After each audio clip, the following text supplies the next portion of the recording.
Bueno, muy bien. Creo que ya estamos en vivo por el canal de YouTube, sí, efectivamente. Y estamos en una nueva transmisión, nuevamente con Iván. ¿Qué tal, Iván? Buenas tardes, ¿cómo estás? ¿Cómo estás? Buenos días o buenas tardes, según dónde Donde estemos. estemos. Sí. Muy bien. Bueno, vamos a continuar un poquito hoy con todo el tema del libro de Urantia, en esta nueva emisión del canal Mundo Alternativo. Y vamos a ir viendo de ir profundizando un poquito más en cada uno de los temas. Si bien en el primer encuentro fuimos una generalización de todos los temas que aborda el libro de Urantia, vamos a ir viendo un poquito más en el desarrollo de los distintos encuentros que tendremos, específicamente cada tema. Y hoy vamos a empezar por el tema del universo local. Recuerdan que estuvimos hablando de los varios 7 universos que había, ¿sí? Y nos fuimos en algún momento a señalar el universo local, que es el que estamos nosotros, y de ese vamos a comenzar a hablar hoy. Así que, Iván, todo tuyo. Muy bien, Jorge. Bueno, antes que nada, me gustaría hacer una aclaración que creo que es interesante para los oyentes, para Ujú. los videntes. El libro de Urantia es una revelación, como ya comentamos, pues dada en las décadas pues, 20 y 30. Y bueno, es una revelación extraordinariamente prolija y detallada y nos habla pues, de muchísimas cosas que ningún otro texto que podamos manejar actualmente nos habla, ¿no? Mm. Luego vinieron los textos de a partir de 1960 y estos textos nos dan información más actualizada, pero suele ser información pues un poco más de índole pedagógica en cuanto a la evolución espiritual ya que tenemos que realizar. El libro de Urantia, sin embargo, es muy descriptivo. Entonces, cuando yo explico el libro de Urantia, no solamente estoy explicando lo que dice expresamente el libro de Urantia, sino Mm. también estoy eh, armonizando la información de Urantia con la información de los textos posteriores. Entonces, bueno, yo intento diferenciar. El libro de Urantia dice esto, lo dice así, pero sin embargo, armonizándolo con textos posteriores, pues mi armonización personal es esta. Y entonces, bueno, pues podría parecer, si alguien no sabe el enfoque que le estoy dando, que digo cosas que el libro de Urantia no dice, pero Claro. realmente, sencillamente lo que hago es dar una visión de compendio armonizada con lo que los textos de a partir de 1960 nos han dado, Ujú. incluso pues con informaciones que estamos recibiendo actualmente, ¿no? Pues por ejemplo de Crión o de Ramta, que siguen ahora mismo pues dando información revelada. Ujú. Entonces, bueno, pues tras esa aclaración, podemos empezar a hablar un poquito de lo que vamos a comentar hoy. Estamos haciendo unas sesiones en las que estamos empezando a hablar del libro de Urantia, con lo cual hay que hacer unos comentarios muy generales, porque con el libro de Urantia podríamos estar toda una vida semanalmente tocando temas, ¿no? Porque la información que contiene es inmensa, Ujú. es extraordinariamente extensa y, bueno, pues en una sesión de este estilo, por ejemplo, el universo local es pues la segunda parte del libro, ¿no? Te puede abarcar pues unas, no lo sé, pero imagínate que 400, 300, 400 páginas del Claro. libro con letra pequeña, con una información muy densa en la que no hay absolutamente nada de paja. La vida de Jesús, pues exactamente igual. Entonces, bueno, pues vamos a dar una visión un poco general y a partir de ahí, pues si surge alguna pregunta, pues la podemos ir aclarando. Ujú. Bien. En cuanto al universo local, bueno, vamos a hacer un poco de antecedentes. El libro de Urantia nos describe, pues digamos, lo que los textos posteriores y lo que las tradiciones espirituales que tenemos en la humanidad han descrito como el sueño, como el velo. Entonces, el libro de Urantia parte de describir un poco el origen de la realidad total, es decir, la realidad divina el entorno de este ser primigenio, origen de toda realidad. Eso es un nivel de realidad que es la realidad fidedigna, la auténtica. Ahí estaría, pues, en palabras del Kybalión, el todo, ¿no? El todo, pues que sería el yo soy primigenio, y luego, pues, tras una serie de diferenciaciones, que ya estuvimos hablando de ellas, pues estaría la filiación, ¿no? El todo se constituye de Dios autoexperimentándose, autoexpandiéndose a sí mismo mediante esa creación. La extensión de esa creación, pues, supone la exploración de infinitas posibilidades que permite la infinita mente viviente que es el todo, que es Dios. Y una de esas posibilidades de exploración sería, pues, precisamente esta subrealidad manifestada, que manifiesta una planificación de la realidad previa originaria. Es una subrealidad derivada de la originaria que está manifestando una de las infinitas posibilidades de exploración. Entonces, digamos que esta subrealidad, pues, tiene dos elementos componentes fundamentales, que son el espacio y el tiempo. Y entonces, en ese entorno de componentes de espacio y tiempo, que desde la realidad originaria son sencillamente, digamos, implantes en la mentalidad de esa planificación que se realiza, son implantes para que luego esos seres puedan penetrar en ese nuevo entorno, pues ya con el implante del espacio y del tiempo, ¿no?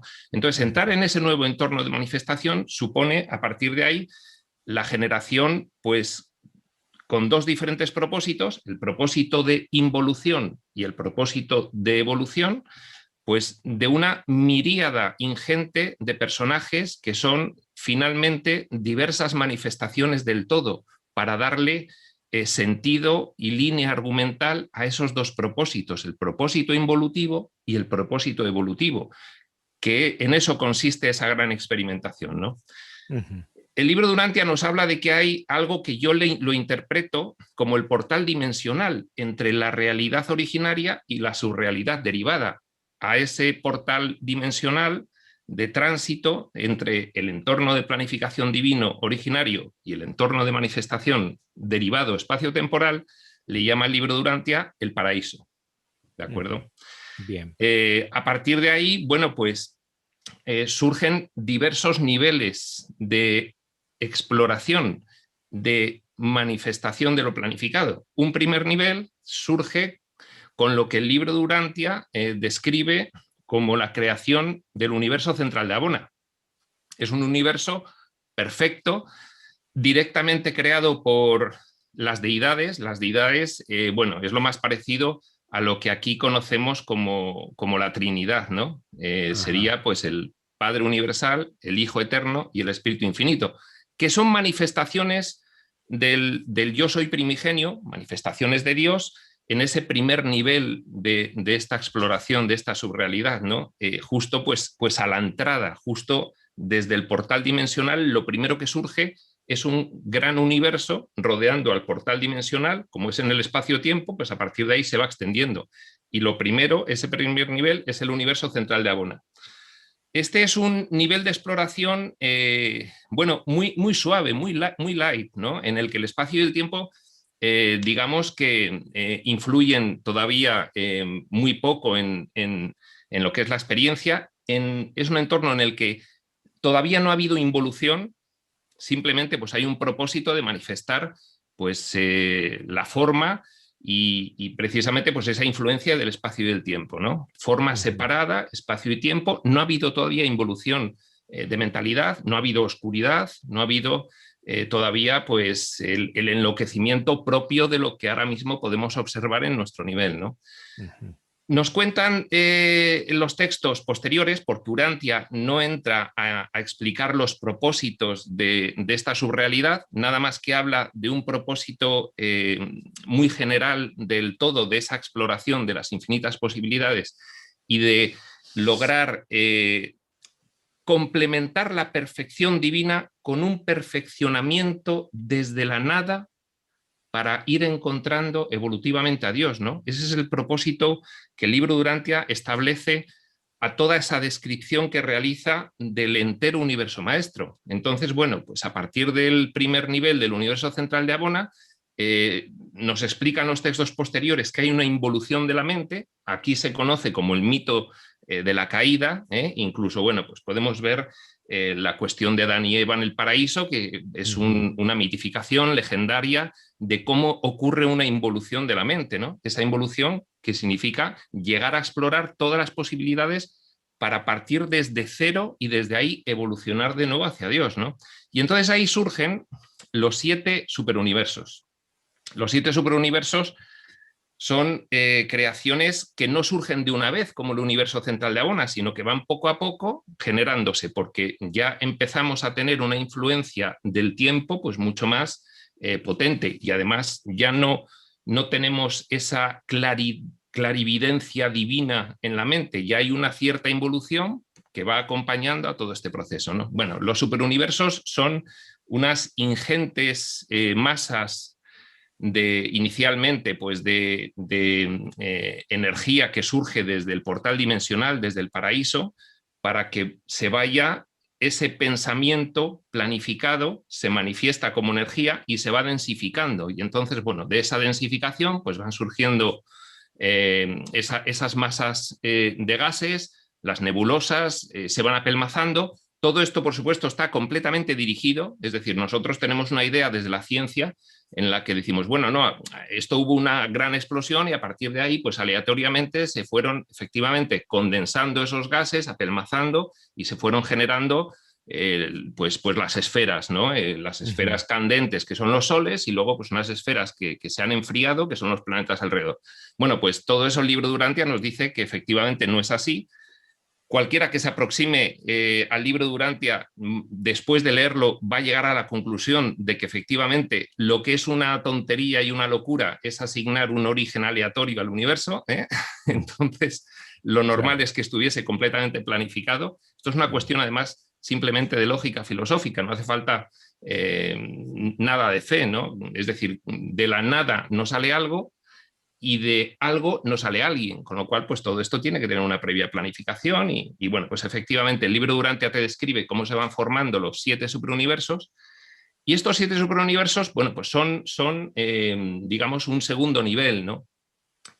A partir de ahí pues se van completando internamente esos 7 superuniversos que ya son físico-materiales y va surgiendo primero unas organizaciones, aunque realmente es un continuo que rodea al universo central de Abona, pero luego se puede dividir en 7 segmentos, que son realmente los 7 superuniversos. No es que estén separados, es que son como segmentos de ese gran donut. Un donut, imagínate un donut, y en el centro, en vez de estar vacío, pues tiene una bola. Esa bola es el universo central de Abona, que en su centro está el paraíso. Y alrededor de esa bola, que es el universo central de Abona, esa esfera, pues hay un donut. Y ese donut se divide en 7. Y entonces estos 7 segmentos lo que tienen es, a partir de ahí, pues muchas divisiones. Hay sectores mayores, es decir, cada uno de los segmentos llamados superuniverso, pues tendría 10 sectores mayores, cada sector mayor tendría 10 sectores menores, cada sector menor tendría 1000 universos locales, con lo cual tendríamos ya en cada superuniverso 100.000 universos locales, y en cada universo local pues ya tendríamos luego toda una distribución hasta llegar a los planetas, que es la que vamos a contar hoy. Hoy vamos a hablar precisamente de que hay 700.000 universos locales, 100.000 en cada uno de los superuniversos, que se corresponden, bueno, pues a sectores menores, a sectores mayores, en los que se ha ido subdividiendo pues esa inmensidad del espacio. Y bueno, pues el universo local, digamos Espérate, que espérate que es una pequeña región, ¿no? te quiero preguntar algo antes de Sí, entrar en el universo local porque me quedaron algunas dudas. sí. En principio, en el libro de Durantia hay algún dato cronológico que indique tiempo que pasó de toda esta creación, qué tiempo llegó o algo de eso, ¿no? ¿O no lo nombra?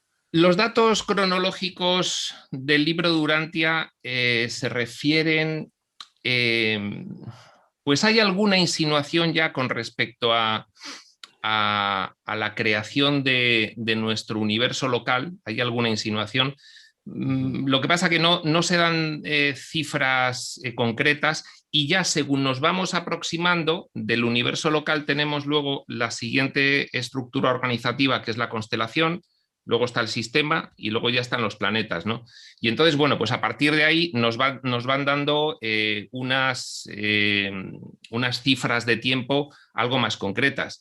Por ejemplo, pues en la historia de Urantia ya nos dan cifras muy concretas de que, bueno, pues la vida, el planeta surge pues más o menos como considera la ciencia, en un periodo de unos cuantos miles de millones de años, pero luego nos dice que la vida surge hace 1.000 millones de años, que el ser humano como tal, las razas protohumanas que ya empezaron a ser inteligentes, pues surgen hace 1.000.000 de años, y ya a partir de ahí te va dando una cronología muy concreta hasta llegar al momento actual. Lo que pasa que, bueno, pues por ejemplo, la generación de la nebulosa que el libro de Urantia llama la nebulosa Andronover, que es la que da origen posteriormente, pues con esa organización superior, esa dirección que se le da a todo este apelmazamiento de masas de gas. Nos habla el libro de Urantia de 987.000 millones de años. Estamos hablando de que nuestros científicos piensan que nuestro universo tiene 13.800 millones de años. Claro. 987.000 millones de años, lo que es la organización de nuestro universo local. Pero claro, lógicamente, en los textos revelados posteriores se nos indica, es que esto llega un momento en que no lo puedes medir en cuestión de tiempo, porque en cuestión de tiempo, aunque hay un principio y habrá un final, es tan inconmensurable que no tienen sentido las cifras para nosotros. Es decir, el tiempo real del universo espacio-temporal es una cifra que para nosotros no tiene sentido.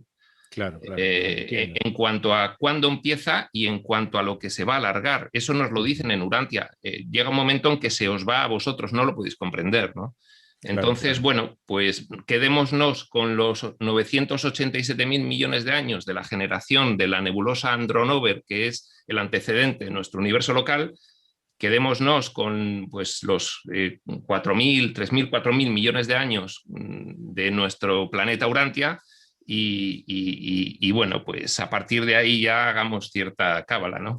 Bien, entonces para los que no escucharon el otro video, recordemos que el nombre de Urantia es el nombre que se le da a la Tierra, el nombre cósmico que tiene la Tierra, ¿no? Exacto. Para recordarlo, porque algunos no lo recordarán, no lo sabrán. Y antes de continuar y meternos más específicamente en el universo local, vos señalás esto, que si bien lo hablamos, pero me gustaría dar una pequeña vuelta de lo de la involución y evolución, sí, ¿no? Que lo marcás. ¿Se está refiriendo a todo el proceso cósmico o solamente al de las almas encarnadas, digamos? Todo el proceso cósmico. Todo, es todo decir, el proceso. Todas las tradiciones espirituales, bueno, las más antiguas que tenemos son las orientales.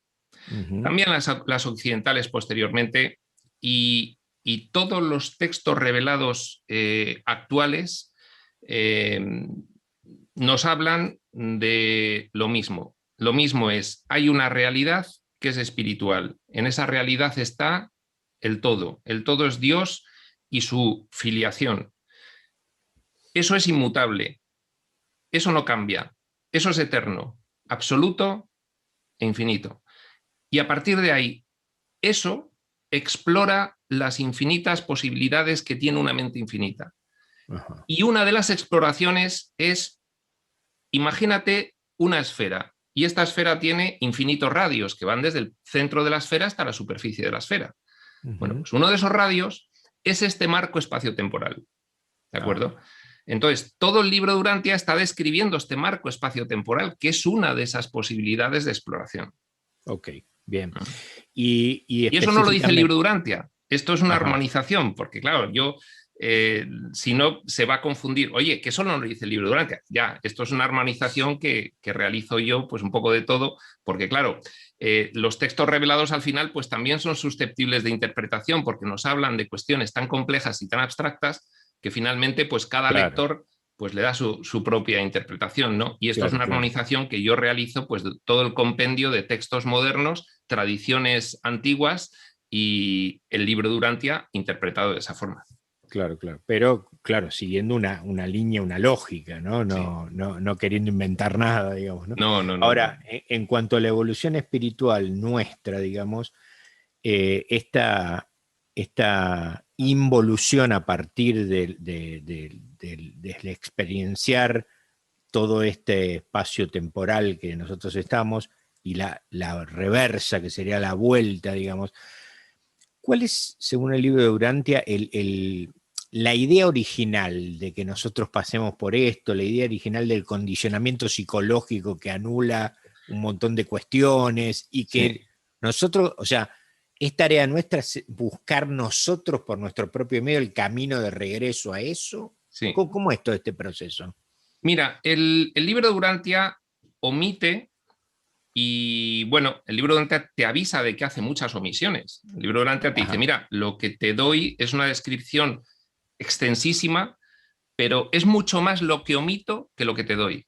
ok, Eso lo comienza avisando el libro de Urantia. Entonces, el libro de Urantia omite una versión eh, que las tradiciones espirituales antiguas y las modernas, sin embargo, sí que contemplan y que en las modernas pues recibimos cada vez pues con mayor nivel de detalle y con mayor nitidez, acompañando también a nuestro propio proceso evolutivo, que es el que nos va a permitir discernir realidades espirituales cada vez más complejas, ¿no? Bueno, entonces, el libro de Urantia te describe todo este marco espaciotemporal, esta subrealidad, como que no es una planificación de la filiación, sino que solo lo es de Dios. Entonces, omite toda la cuestión de la filiación involucrada en este proceso. Sin embargo, los textos modernos ya nos dicen, no, es que en el nivel de planificación absoluto, en el entorno divino, en la realidad originaria, están participando Dios y su filiación, no solo Dios. Entonces, el libro de Urantia lo que nos dice es, mira, lo que hace Dios es eh, para realizar ese desenvolvimiento suyo personal y esa exploración de infinitas posibilidades, pues lo que hace es generar la subrealidad y a partir de ahí establecer la fórmula por la cual desde los niveles ínfimos de existencia finita, que serían pues las criaturas físicas de los planetas, se puede ir ascendiendo con ayudas establecidas hasta alcanzar el nivel máximo de divinidad. Bueno, entonces solo describe la evolución. La involución la describe en el sentido nada más de la generación de todos esos escenarios de esta gran subrealidad espaciotemporal. El universo central de Abona, los 7 superuniversos, los universos locales, pero omite toda referencia a que la filiación y no solo Dios, sino Dios, esa unidad de conjunto entre Dios y su creación, que se describe en todos los textos como una unidad, bueno, pues esa unidad en conjunto es la que va involucrándose desde ese nivel planificador en la manifestación de ese propósito de destino final último de Dios, de conseguir que se produzca un perfeccionamiento que complemente la perfección. Entonces, la filiación se involucra completamente y esto es lo que nos describen los textos modernos, con lo cual la involución es algo que es una idea de todos los textos modernos sin excepción, que insinúan ya bastante los textos antiguos, que el libro de Urantia insinúa, pero que no menciona en ningún momento expresamente. Y esta es una de las dificultades de armonización del libro de Urantia con los textos posteriores, que es una de claro. las dificultades aparentes, porque en cuanto profundizas y realizas una comprensión sistemática de todo, te das cuenta de que no hay otra posibilidad que sencillamente pues que el libro de Urantia omitió toda esta cuestión porque el propósito revelatorio, dada la época y dada la gente en Occidente a la que se dirigía, pues consideró que era mejor realizar en ese momento solamente ese perímetro revelatorio y no más. Aclaremos un segundo aquella más filiación, por las dudas que Sí, haya personas que no. no sepan. Sí, vamos a ver, esto es muy interesante porque esto es un concepto que es, bueno, pues es bastante avanzado para el 99% de la gente. Para el 1% de las personas que están ahora mismo estudiando la espiritualidad profunda, sin embargo, pues es un concepto que se maneja con cierta habitualidad. La única realidad existente, esto es un principio de la no dualidad. La no dualidad, recordemos que además proviene, es decir, se encuentra ya en las tradiciones orientales más antiguas. La no dualidad es que no hay dos realidades, la espiritual y la física, paralelas. Ujú. La no dualidad es que hay una sola realidad, la espiritual, y luego una ensoñación ficticia, Es un falsa. poco lo que manifiesta un curso de milagros, digamos. Exacto. Claro. Es una subrealidad, es un sueño, con lo cual nunca lo que ocurra en la ensoñación puede influir en lo que ocurre en la realidad. Ajá. Bien. Entonces, esta cuestión el libro Durantia la omite. Porque el libro Durantia dice, no, yo simplemente os describo lo que es el marco espacio-temporal y os digo que es real. Ujú. Y sí, es real desde el punto de vista de los personajes de dentro que están interactuando. ¿Y quiénes son los personajes que están interactuando dentro de la subrealidad? Para los cuales la subrealidad es real, por ejemplo, nosotros mismos. Pues son sencillamente fragmentos de la filiación. La filiación es los hijos de Dios, reales, Ujú. espíritu, eterno, absoluto, infinito e inmutable. Dios y la Bien. filiación en continua extensión, es lo único real, y es espíritu, y es mente, y se acabó. Y es una Ujú. unidad. ¿Y qué pasa? Que experimenta las infinitas posibilidades que te otorga una mente infinita viviente, que es la del yo soy. Y entonces a partir de ahí, pues se generan diversos entornos de ensoñación. En esos entornos de ensoñación, desde la realidad, simplemente son implantes mentales a los que se someten voluntariamente pues, los que quieren participar en estos experimentos. Y desde dentro somos como avatares que estamos en un juego de ordenador y desde dentro pensamos que todo esto es real porque el implante de diseño funciona de forma que tú no sabes que lo has planificado tú mismo en un nivel de realidad superior. Ujú. Es como lo del teatro, es un gran teatro, el marco espacio-temporal, que tiene muchísimos, hay un escenario general, que es el espacio-tiempo, luego hay muchísimos subescenarios con muy diferentes niveles además, el último de los Ujú. cuales es el físico-material, y en los cuales los personajes, cuando han terminado la involución, ya no se acuerdan de que ellos mismos son los planificadores de todo esto por diversos niveles. Con lo cual Claro. es como un actor que ya se cree el personaje, como el loco que se disfraza de Napoleón con el gorro y se mete la mano aquí y entonces pues se cree que es Napoleón. Pues mira, no eres Ujú. Napoleón, eres un actor. Claro, claro, claro. Aquí nos hemos olvidado de que la afiliación es lo que somos realmente y es la planificación completa de lo que luego aquí se manifiesta. Bien.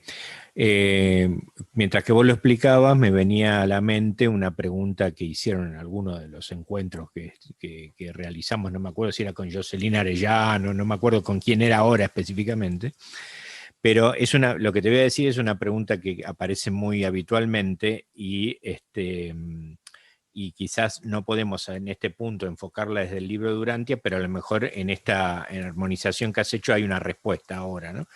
Y la pregunta es, ¿qué necesidad teníamos si nosotros en realidad somos una proyección de ese espíritu que está allá en ese lugar, que supuestamente somos divinos, eternos, perfectos, y pongo entre comillas perfectos, ¿no?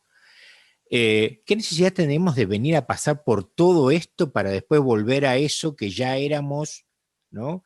Sí. Incluso me acuerdo uno hacía una reflexión que era un muchacho muy católico que decía, entonces esto tiene que ver con lo que nos dicen en la iglesia, que sean perfectos como el Padre Celestial es perfecto, ¿no? Una frase que él recordaba Sí, cuando hablábamos de eso, ¿no? Entonces, sí. ¿cómo es entonces la Mira, cuestión, es muy ¿no? sencillo. Vamos a partir de un ejemplo que no se aproxima demasiado, pero va a introducir la comprensión. Tú imagínate que haces una carrera universitaria y sacas en todo la máxima nota y te dan el doctorado honoris causa cum laude. Ujú. Eres el mejor currículum de toda la humanidad. Vale. Y ahora, una persona que ha hecho una carrera normal, pero tiene 60 años de experiencia, 50 años de experiencia en eso que ha estudiado. ¿Qué diferencia hay? La experiencia. ¿Y entonces? La experiencia evolucionaria. Es decir, una cosa es la perfección innata y otra cosa es el haber adquirido el perfeccionamiento ganado con el logro, con las dificultades, e irlo descubriendo y adquiriendo hasta conseguir llegar a ese mismo nivel del cual partes, pero por ese periplo de involución-evolución, ese gran círculo de experiencia que precisamente es uno de los propósitos del Yo Soy, de exploración y experimentación de las infinitas posibilidades que hay. Pues esta era una de ellas.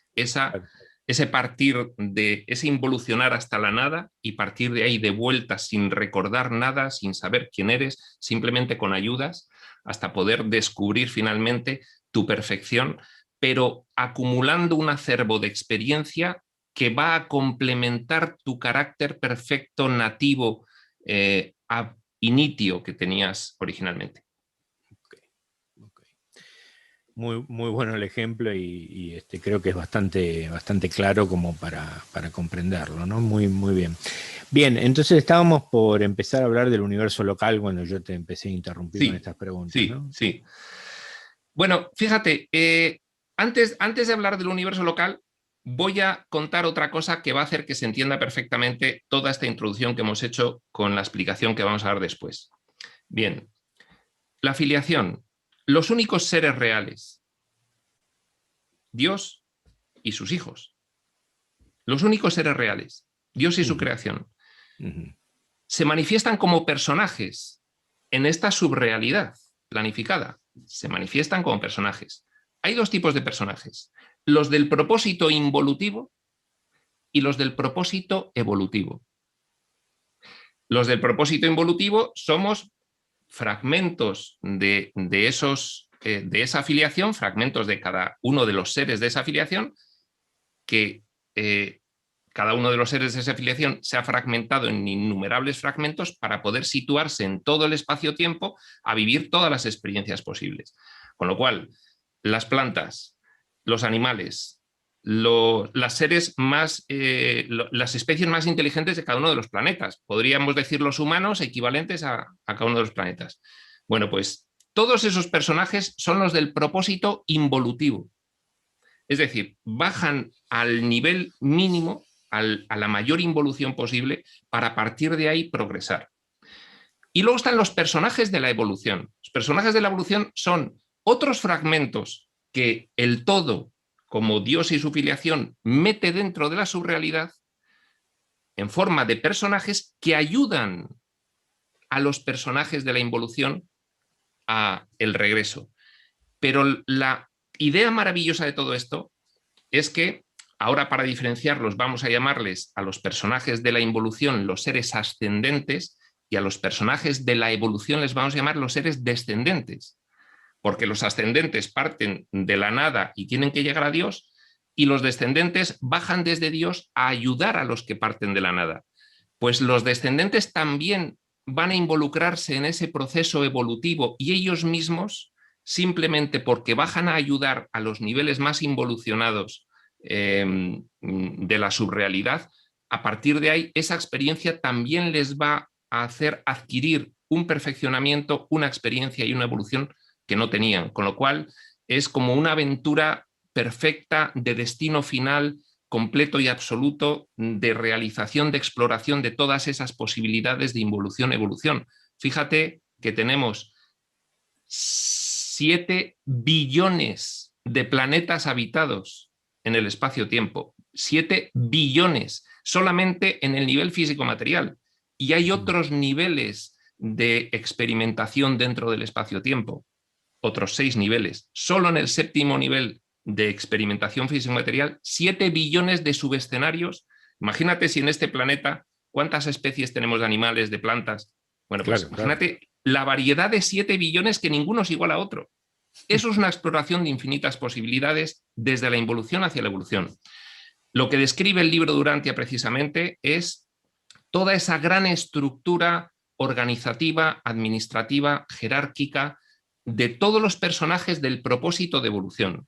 Y lo que vamos a hablar hoy del universo local es cómo funciona, cuál es la composición, el origen de esa estructura administrativa en un segmento que es un 100 milésimo de todo el espacio-tiempo, porque hay 100.000 universos locales.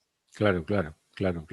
Y ahí entraría en lo que habitualmente, digamos, podemos llegar a definir como guías, ángeles, o no, o más. No.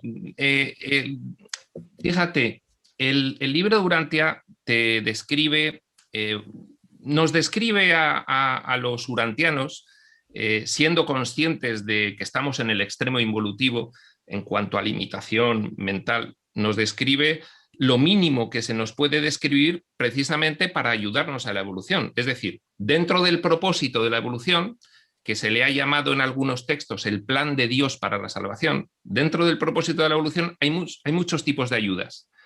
Normalmente son ayudas, todas son revelaciones, pero bueno, pues hay algunas ayudas que baja aquí un personaje y pasa al nivel de involución y nos cuenta cosas. Pues, por ejemplo, Jesús de Nazaret.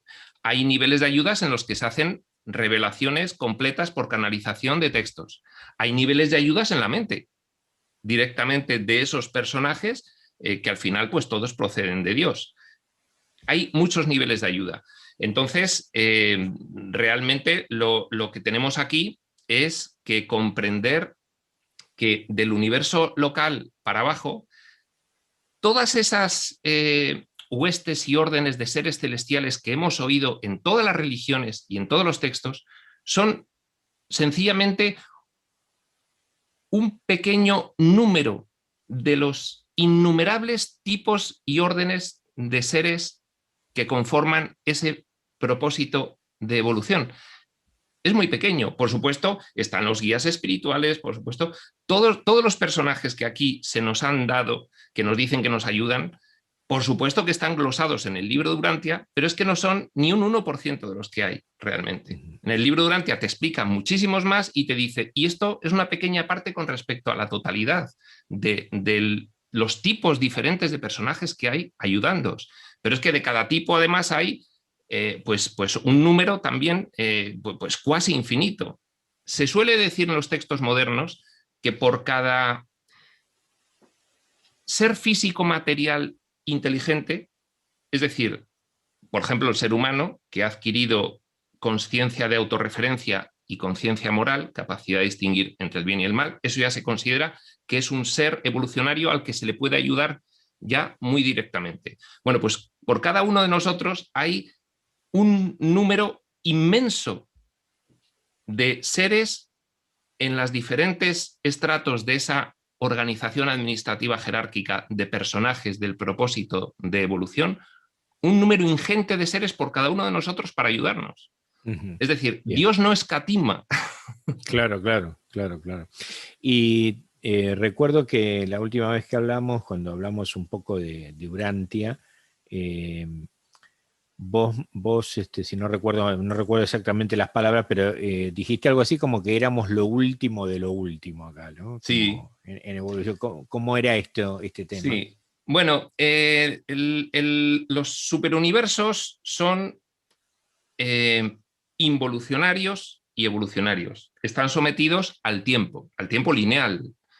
Entonces, en el tiempo lineal, que es sencillamente un elemento de diseño del nivel de los diversos niveles que hay de manifestación, en el nivel físico-material, que es el último, es donde más pesa el tiempo lineal, donde más influencia ejerce, ¿no? Entonces, en el tiempo lineal se han ido formando los primeros superuniversos, el primero, el segundo, el tercero, el cuarto, el quinto, el sexto. Nosotros somos el último. Vale, primero. Segundo, nuestro universo local, de los 100.000 universos locales que hay en nuestro superuniverso lo llama Urantia de Orbontón. La terminología es por ponerle algún nombre, porque no podemos saber cómo se llama en realidad, porque como se llama en realidad no podemos ni comprender ni pronunciar. Pero bueno, claro. le dice que es Orbontón para que tengamos nosotros una referencia y no nos perdamos, ¿no? Y sepamos que estamos hablando de ese, claro. Exacto. Claro. 100.000 universos locales. El nuestro es de los últimos que se han ido constituyendo, con lo cual está en la parte más exterior del superuniverso de Orbontón. Es decir, si tú ves el donut, pues está muy cerca de la superficie externa del donut. El universo local de Nevadón, ¿de acuerdo? Ahí vamos. Y en el universo local de Nevadón, pues luego hay constelaciones, hay 100 constelaciones, y en cada constelación hay 100 sistemas administrativos. Cada sistema administrativo tiene unos 7.000 sistemas solares. No es lo mismo un sistema administrativo que un sistema solar. Claro. Nuestra constelación es Norlatiadec. Nuestro sistema administrativo es Satania. Tiene 7.000 sistemas solares. Y nuestro sistema de Satania es de los últimos de la constelación, y nuestra constelación es de las últimas. Y Urantia es de los últimos sistemas. Es un planeta, cada sistema tiene un máximo de 1.000 planetas habitados. Este sistema nuestro actual de Satania tiene 300 planetas habitados, va creciendo, y el nuestro es de los últimos que se han ido realizando. Es decir, estamos en el borde exterior del donut. Qué bárbaro. Bueno, y somos muy recientes, además. Claro, recordemos ahí, para las personas que están escuchando, que toda la información que estás vos brindando, digamos, no es que vos la pensaste o es fruto de tu imaginación, porque para algunas personas les puede resultar extraño todo esto, sino que lo que vos nos estás contando es toda la información que está en este libro de Urantia, ¿no? Sí. Básicamente eso, claro, alguien podrá pensar, pero este hombre, ¿de dónde sacó todo esto? Bueno, pueden ver el capítulo anterior donde hablamos del libro de Urantia y comprar el libro de Urantia y leerlo, ¿no? Y ahí podrán entender un poquito de dónde aparece toda esta información que nosotros estamos dando hoy y que tiene que ver con la exclusividad de hablar hoy de este tema, ¿no? Exacto. De este tema en especial. Y que cuando compre el libro de Urantia y se disponga a leerlo, acumule mucho ánimo y determinación. Claro, sí, porque es un libro de ¿cuántas páginas? Pues 2.000 y pico páginas, claro. y con letra pues muy pequeñita, pero con una intensidad y una densidad conceptual extraordinaria. Claro. Bien, entonces sigamos con el tema del universo local. ¿Cómo querés seguir encarándolo? Bueno, pues una vez que ya sabemos que en la subrealidad espacio-temporal todos los seres vivos que hay, no solo físico-materiales, sino cualquier ser aquí manifestado, son simplemente personajes de los seres reales. Son fragmentos de los seres reales que son la filiación, que está aquí manifestándose, ¿de acuerdo? Ya sabiendo eso y sabiendo que hay dos propósitos, pues el universo local es la organización administrativa jerárquica de los personajes del propósito de ayuda, del propósito evolutivo para una determinada región de ese amplísimo marco espaciotemporal. Y entonces, pues, tú imagínate un gobierno occidental que tiene, pues, sus tres poderes, el legislativo, el ejecutivo, el judicial, y luego tiene, pues, una inmensidad de organizaciones internas, departamentales, pues están los ministerios en el Poder Ejecutivo, pues están pues, las secretarías de Estado, las direcciones generales, en el Poder Judicial pues exactamente lo mismo, en el Poder Legislativo pues las asambleas, los parlamentos, con diferentes niveles regionales hasta llegar bueno, pues a los municipios, en fin. Claro. Imagínate, bueno, pues esto es una cosa muy parecida, pero por supuesto absolutamente divinizada, porque es el propósito de evolución. Y precisamente lo que traen es esa ayuda, esa información, ese ministerio que tienen que realizar a los personajes que están viviendo el propósito evolutivo y tienen que evolucionar. Entonces, bueno, pues el universo local es una estructura en la cual se establece la jerarquía de personajes que tienen que organizar que todos los personajes involutivos puedan evolucionar. Y eso lo hacen ellos, que son los personajes evolutivos, los que ayudan a que los involutivos pues se vayan progresen. divinizando desde la nada, evolucionando. Y entonces, bueno, pues el libro Durantia nos cuenta cómo se organiza y por quién se organiza con gran detalle nuestro universo local. Y si quieres, pues comenzamos a describirlo. Sí, sí.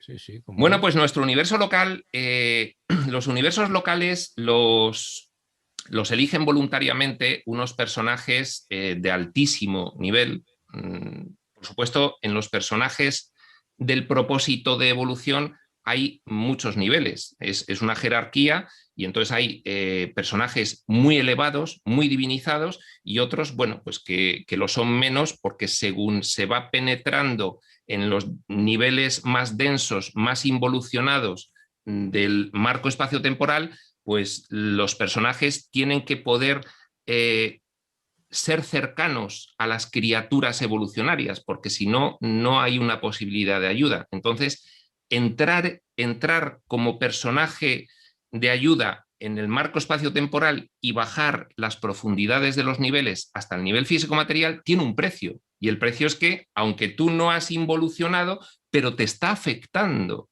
Con lo cual, pues hay personajes más elevados y personajes menos elevados. Un universo local lo forma un personaje elevadísimo que se llama Hijo Creador Paradisíaco. Estos nombres se ponen a posta para que entendamos un poco la función de ese personaje, ¿no? Y este Hijo Creador Paradisíaco elige un lugar en el séptimo superuniverso, elige una ubicación espacial, una región espacial y dice, bueno, pues aquí me he presentado voluntario para organizar un subescenario de evolución. Y entonces lo que hace primeramente pues es generar físicamente lo que es ese subescenario y entonces ahí viene lo de la nebulosa Andronover, pues en muchos miles de millones de años poco a poco pues se va configurando de forma que se vaya organizando pues todos los sistemas estelares, solares, con los planetas y bueno, cuando ya se va estabilizando todo aquello, eso es coincidente con la descripción que hace la astronomía de la formación del universo a partir del Big Bang. Es bastante coincidente, pero no es aleatorio, está organizado claro, claro. desde esos seres que como Ahí, no les vemos, pues aquí no sabemos que eso se está realizando claro. así, ¿no? Y Hay entonces, bueno, pues este un hijo diseño creador paradisíaco inteligente. le llama el libro Durantia Micael de Nevadón. Y para nosotros es muy familiar Micael de Nevadón porque precisamente es el que aquí conocimos como Jesús de Nazaret. Entonces, a partir de que ya organiza ese subescenario al que el libro Durantia le llama universo local, pues organiza el que los fragmentos del propósito involutivo puedan entrar en cuerpos físicos y entonces organizan, una vez que los planetas están estabilizados, organizan la formación de la vida, desde un punto de vista pues, químico, biológico, etcétera, etcétera, ¿no? Organizan la formación de la vida para que luego la chispa de vida que es cada uno de esos fragmentos pueda entrar en cada uno de esos cuerpos y tener su experiencia, ¿no? Y bueno, pues entonces, una vez que ya organiza las constelaciones, 100 constelaciones en cada universo local, los sistemas, 100 sistemas en cada constelación, y los planetas habitados, un máximo de 1000 planetas habitados en cada sistema, en el nuestro decíamos que por ahora solo llevamos 300 y pico. No, 600 y pico. El nuestro es el 619 y hay 600 y pico. 619 es Urantia. Bueno, pues a partir de ahí empieza la misión de ir a esas criaturas evolucionarias haciendo que evolucionen desde los organismos unicelulares hasta, bueno, pues pasando, por supuesto, pues, por los vegetales, los primeros animales, marítimos, luego salen a la superficie terrestre, reptiles, aves, y llegan los mamíferos y consiguen que una raza, bueno, pues evolucione pues más que las demás y en esa raza pues ya establecen el diseño de que sea la raza inteligente del planeta, ¿no? Y bueno, pues en cada uno de estos tipos de seres viene un fragmento de la filiación. Esto no lo dice el libro de Urantia, esto es armonización con los textos modernos. Lo que hace el hijo creador paradisíaco es favorecer el que haya una evolución fisiológica que permita un mínimo nivel intelectual como para que pueda haber discernimiento espiritual, y a partir de que se alcanza ese nivel evolutivo fisiológico e intelectual en un determinado planeta por una determinada especie, ya sí que comienza propiamente la ayuda evolutiva. La ayuda evolutiva que se va a manifestar de muy diversas formas y que lo que pretende conseguir es que esa especie inteligente cada vez más vaya discerniendo la verdad espiritual, pero por escucha interna. Entonces, bueno, al principio no puede haber escucha interna porque no hay suficiente capacidad intelectual para el discernimiento espiritual, y por eso al principio las revelaciones son siempre pues acompañadas de personajes que aparecen entre nosotros, que les vemos y les oímos lo que dicen y vemos el ejemplo de lo que hacen, y entonces aprendemos de ellos. Esos personajes al final pues nos van a dar una serie de información que nos permite evolucionar, y esa información finalmente dice: y prescindid de personajes y prescindid de libros y empezad a atender a vuestra intuición interna. Eso es el volcado al interior, porque hay otras ayudas que están a nivel mental vuestro, y con eso ya podéis evolucionar solos, ¿no? Bueno, pues toda esta organización es la que tiene que realizar el hijo creador paradisíaco, en conjunto con otro personaje que se le llamaría el espíritu creativo el espíritu creativo del universo local, el espíritu materno del universo local. Esto es complejo de explicar, no vamos a entrar en ello, pero son los dos personajes que organizan toda la creación, sostenimiento y ayuda para la evolución de todas las criaturas que son los personajes del propósito involutivo. Y para eso genera además toda una estructura, él mismo crea toda una estructura de personajes del propósito evolutivo, de los de ayuda, para que puedan ir ayudando a esas especies inteligentes que ya comienzan a poder recibir ayudas de esos 7 millones de planetas habitados que finalmente acabará teniendo ese universo local. Imagínate la cantidad de gente a la que hay que ayudar. Claro, bien. Algunas preguntas que se me van ocurriendo. Sí. O sea que como Miguel de Nevadón, digamos, hay otros tantos iguales en todo el resto de la cosmología, digamos. 700.000. Como la categoría de él, digamos, ¿no? 700.000 encargados de los 700.000 universos locales, uno de cada uno. Bien. Si no entendí mal, vos dijiste que crea él a los del propósito de ayuda, o sea que hay seres especiales creados por él para ayudar acá en este lugar específico. Sí. Bien. Fíjate que estamos hablando de un nivel intermedio de ayuda, porque por encima del universo local está el superuniverso y está el universo central de Abona. Y ahí también hay personajes del propósito de ayuda, porque al final hay una ascensión. La ascensión significa, pues desde la superficie más externa de los donuts, gracias a esa ayuda de discernimiento espiritual, ir abandonando las manifestaciones físicas, ese ciclo de reencarnaciones físicas, para ir pasando por diferentes dimensiones, que es un viaje espacial hacia el centro de todo el universo espaciotemporal, hacia el portal dimensional. Y entonces se va pasando por diferentes etapas. Pues, por ejemplo, aquí los humanos de Urantia, cuando terminamos el ciclo de reencarnaciones, por cierto, Urantia no habla de reencarnaciones. Urantia tiene una gran omisión con respecto a la cuestión de las reencarnaciones, lo deja insinuado y en algunos sitios lo niega abiertamente. No hay reencarnaciones. No interesaba en ese momento pues dar ese mensaje, ¿no? Lo de las reencarnaciones es algo que viene en las revelaciones posteriores a 1960 y en las tradiciones antiguas también.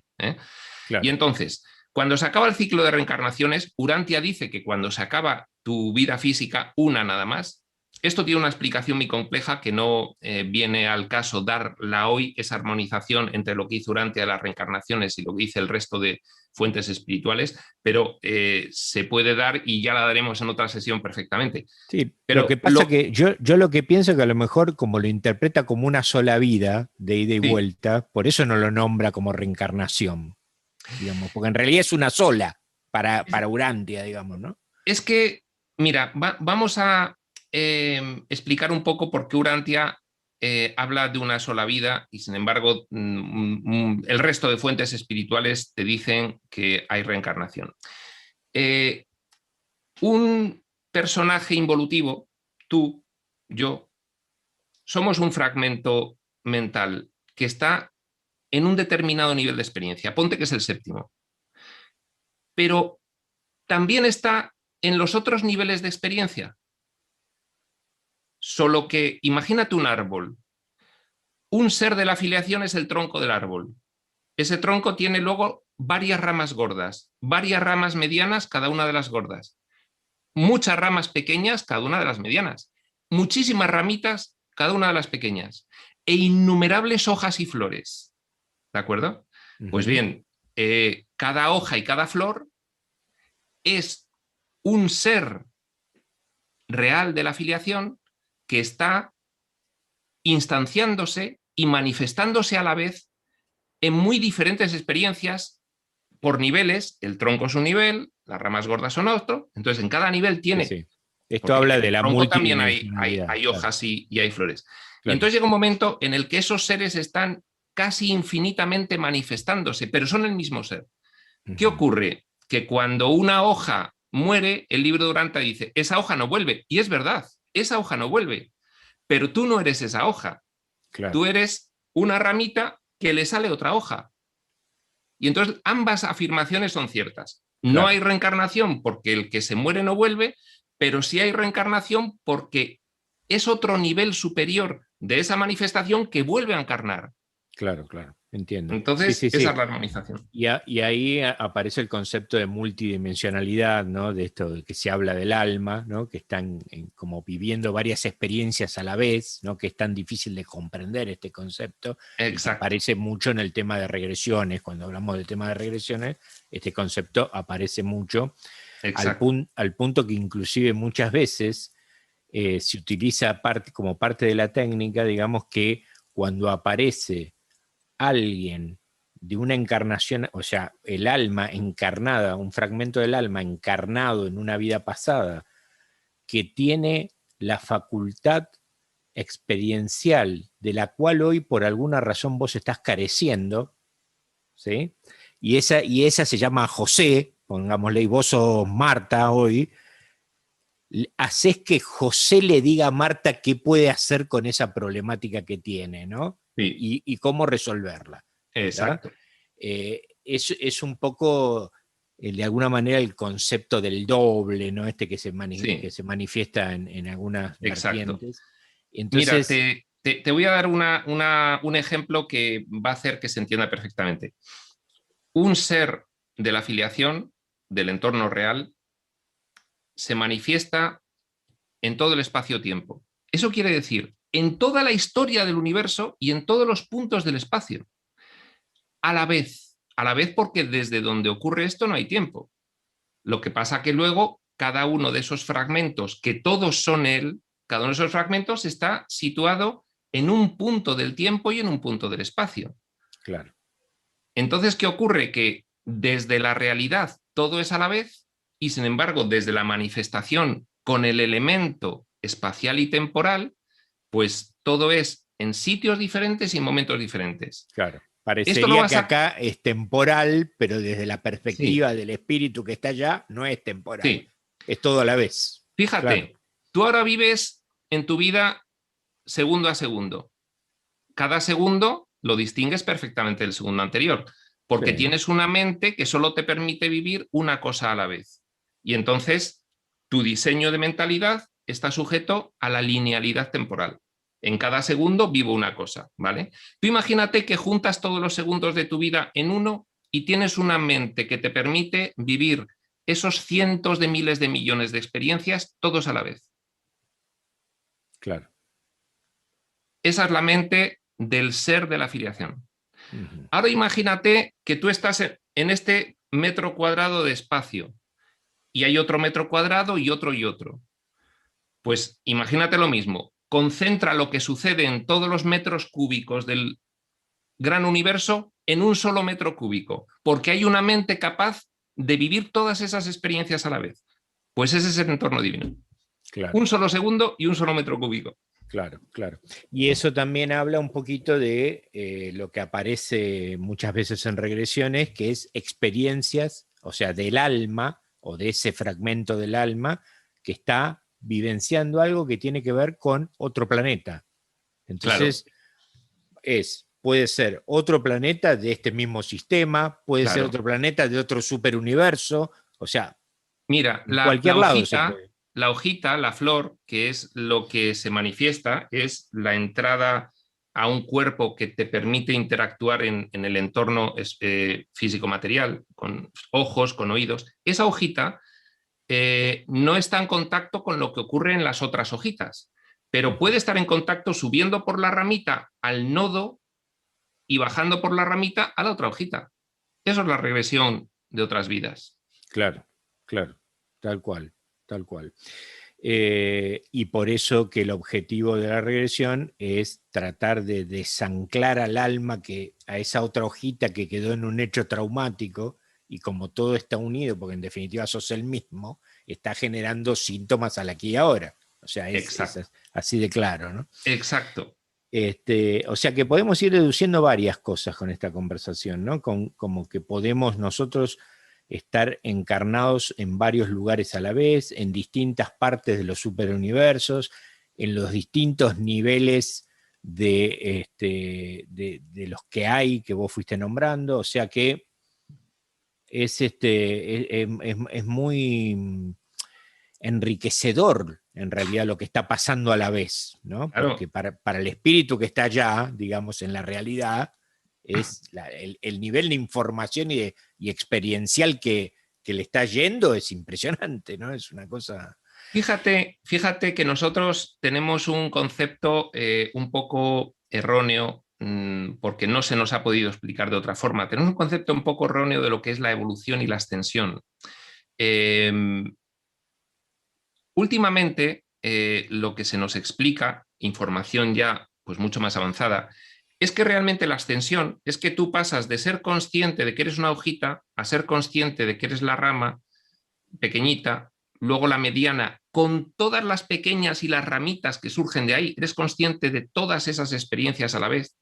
Según vas ascendiendo de nivel, vas siendo consciente de más experiencias a la vez, hasta que llega un momento en que eres consciente de todas. Con lo cual, cada hojita asciende individualmente, pero eso paralelamente conlleva que el ser interno, que es el árbol, desde las hojitas va adquiriendo conciencia de toda la multidimensionalidad que es. Claro. Y esto es un concepto muy último y muy avanzado porque no es sencillo de comprender y sobre todo no es sencillo de compaginar con lo que nos han estado contando. Tú te vas hacia el cielo y se acabó. Sí, sí. Pues no, no es eso solo.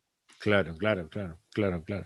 Por eso que se habla de que en el nivel espiritual, digamos, la conciencia se expande, ¿no? O sea, Eso es. no es que aumenta porque ya no puede aumentar porque ya tiene un volumen X, pero sí se expande. Es como si yo te dijera ahora, bueno, voy a un viaje a España, te conozco en persona, me llevas a pasear por tales lugares. Cuando Jorge vuelve acá, no es el mismo, porque Claro. tiene todo el bagaje de experiencia que hasta ayer no había tenido, ¿no? Entonces es lo mismo, ¿no? Es un viaje, es un viaje. Exacto. ¿Cómo consigue, bien. vamos a llamar a ese ser de la filiación, que es el tronco que luego se niveliza y fragmenta, se niveliza en 6, 7 niveles y se fragmenta innumerablemente? Vamos a llamarle el soñador. ¿Cómo consigue un soñador vivir la mayor cantidad de experiencias posibles? Pues de esta forma.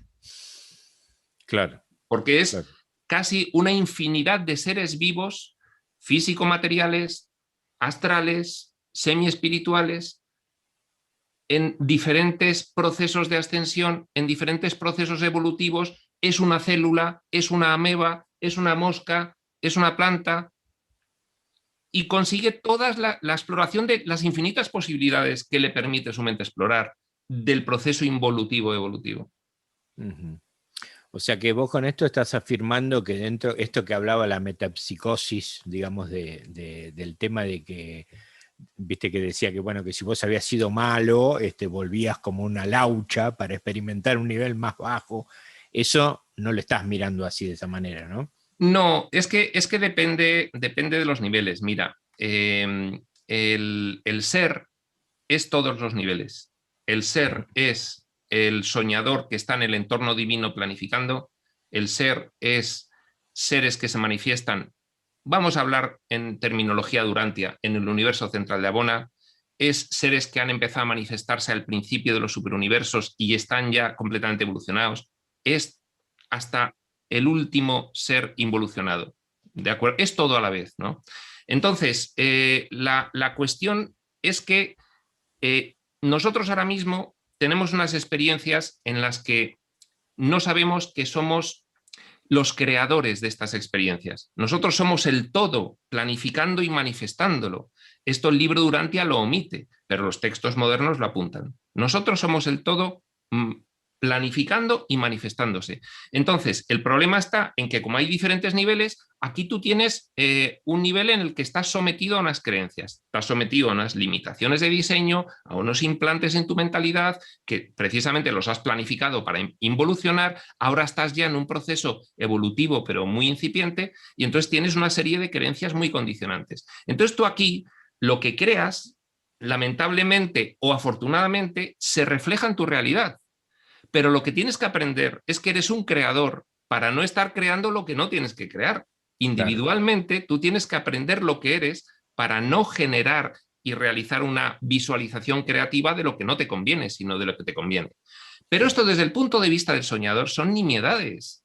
Todo esto está previamente establecido para vivir todas las posibilidades y todo está bien. Entonces, la alta información espiritual, la más evolucionada que recibimos ahora mismo, te dice, todo ocurre para bien, todo está bien, Dios no piensa mal de ti, Dios no funciona así, no te preocupes de nada, no te culpabilices, simplemente intenta tener una experiencia de vida cada vez mejor. Descubre tu poder, descubre tu naturaleza, descubre tu divinidad, descubre cómo puedes alcanzar una paz, dicha y gozo estables, profundos y duraderos, y no sufrir.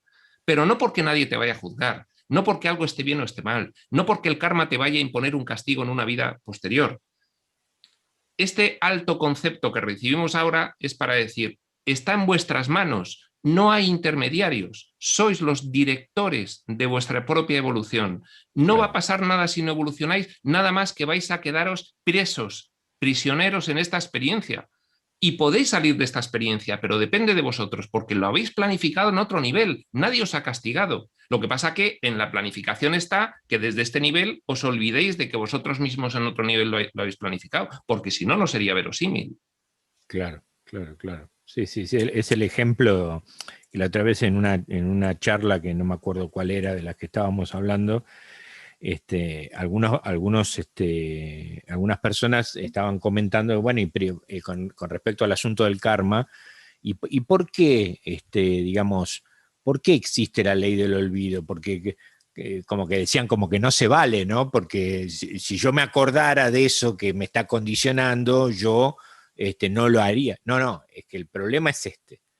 Si vos, yo le daba este ejemplo que se me ocurrió porque justo estaba mirando la serie Vikingos y se me ocurrió ese ejemplo, ¿no? Entonces, digo, si vos fuiste en una vida pasada, esa hojita fue un vikingo que quemó Sí. todo un bosque, ¿sí? Para que toda una aldea de ingleses que estaba ahí fuera quemada totalmente, ¿no? Cuando vinieron a atacar. Y se murieron todos y se quemó todo el bosque, ¿sí? Entonces cometiste un karma contra la naturaleza, digamos, ¿no? Entonces, hoy sos un brigadista en el sur de la Patagonia, acá en Argentina, donde hubo incendio y estás yendo a ayudar a apagar ese incendio. Ajá, Y morís devorado por las llamas del bosque. ajá. ¿Está? Puede Perfecto, ocurrir.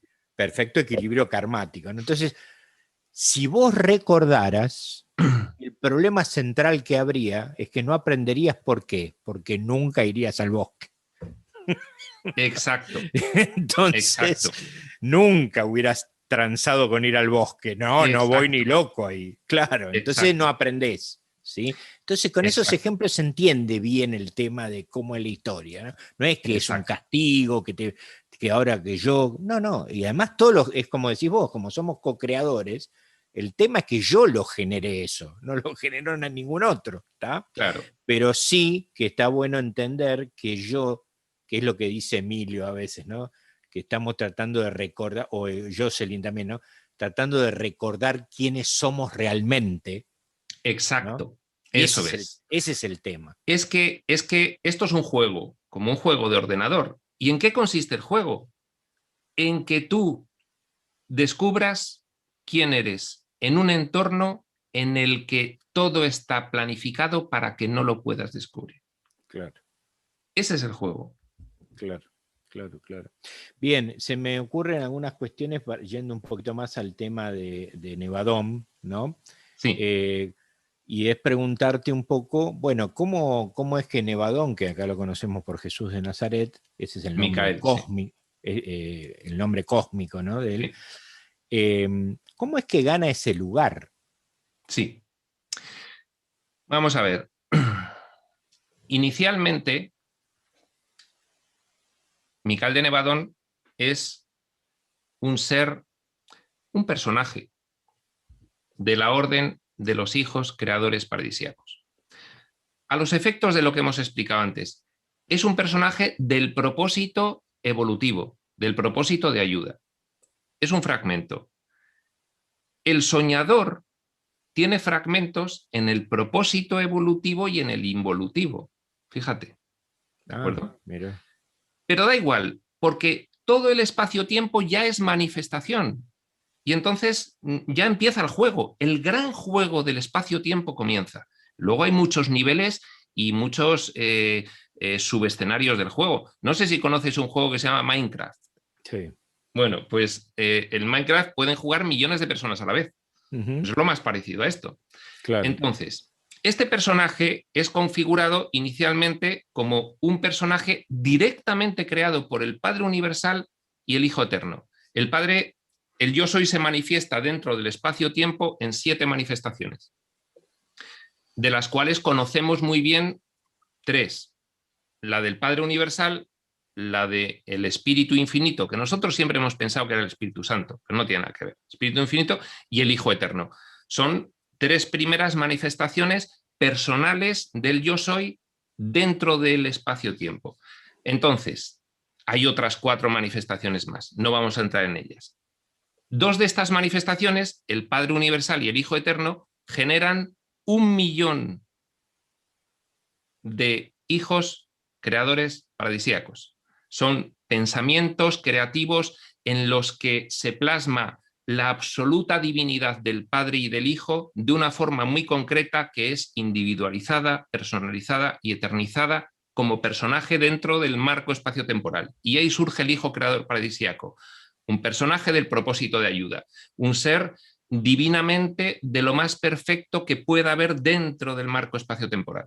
Y entonces, estos seres, sencillamente por su alto linaje, por su elevadísima procedencia, pues son los encargados de aplicar el plan de Dios para la evolución, para el retorno, para la salvación, en un gran ámbito del gran escenario, en un gran ámbito que, por mucho que sea un gran ámbito, es uno de 700.000. ¿De acuerdo? Bien. Y entonces me dirás, bueno, ¿y si hay 1.000.000, por qué solo hay 700.000 en cada uno en su universo local? ¿Y dónde están los otros 300.000? Los otros 300.000 son sencillamente, están con otros cometidos que no se nos han revelado. ¿De Ujú, acuerdo? Bien. bien. Entonces, un hijo creador paradisíaco es un personaje. Fíjate que dentro de la subrealidad espacio-temporal hay jerarquías. Pero en la realidad, en el entorno divino, no hay jerarquías. La filiación son todos iguales, Ujú, exactamente iguales, ¿de acuerdo? Es una unidad de todos iguales. Las jerarquías surgen aquí porque conviene al propósito de este radio de exploración concreto, conviene a ese propósito que haya jerarquías. ¿de Claro. acuerdo? Porque tiene que haber involución y tiene que haber evolución, con lo cual lo que es perfecto y todo igual se tiene que diferenciar y hacer una gradación. Ahí está lo que es la mentalidad dual, la mentalidad polar, que siempre hay una gradación entre lo mejor y lo peor. Bueno, pues en el propósito de ayuda y en el propósito involutivo también hay gradación. Y entonces, un hijo creador paradisíaco es de las más elevadas personalidades y dignidades celestiales de todo el plan de ayuda. Una de las más elevadas, pero que no es la más elevada, que las hay mucho más elevadas también.